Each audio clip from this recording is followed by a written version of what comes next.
আসসালামু আলাইকুম ওরহমতুল্লাহ। আশা করি আল্লাহর অশেষ রহমতে আপনারা সবাই ভালো আছেন।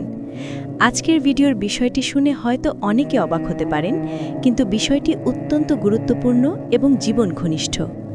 বিশেষ করে আমাদের সমাজের প্রবাসী পরিবারগুলোর জন্য এটি একটি বড় সতর্কবার্তা।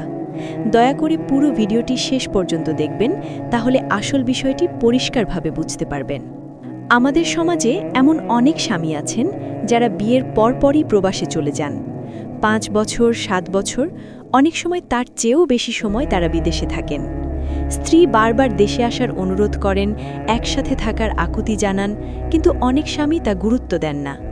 এর ফলে স্ত্রীর শারীরিক ও মানসিক হক মারাত্মকভাবে নষ্ট হয়। ইসলামে স্ত্রীর উপর স্বামীর 3টি মৌলিক দায়িত্ব রয়েছে। 1. ভরণপোষণ, 2. মানসিক নিরাপত্তা ও সান্নিধ্য, 3. শারীরিক অধিকার। এই 3টির যে কোনো একটি দীর্ঘ সময় অবহেলা করা হলে তা গুনাহের পর্যায়ে পড়ে।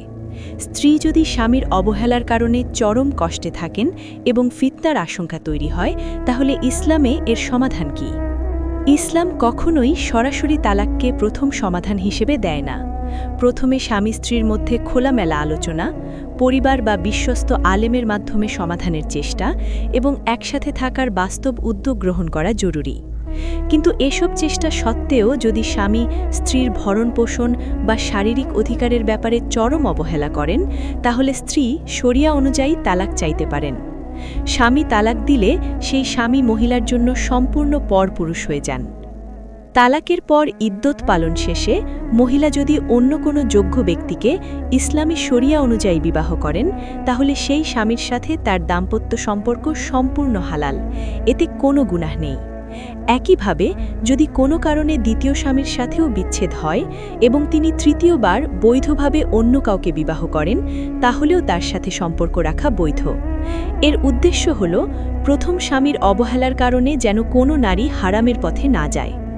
তবে এখানে একটি গুরুত্বপূর্ণ সতর্কতা রয়েছে। শুধু প্রথম স্বামীর কাছে ফিরে যাওয়ার উদ্দেশ্যে পরিকল্পিত বিবাহ করা হারাম। ইসলামে হিলা বিবাহ সম্পূর্ণ নিষিদ্ধ।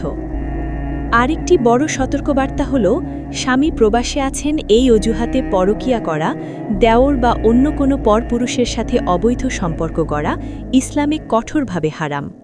এটি ভয়াবহ গুনাহ এবং আখিরাতে কঠিন শাস্তির কারণ। পরিশেষে বলতে চাই, দাম্পত্য জীবনে একে অপরের হক আদায় করা ফরজ দায়িত্ব।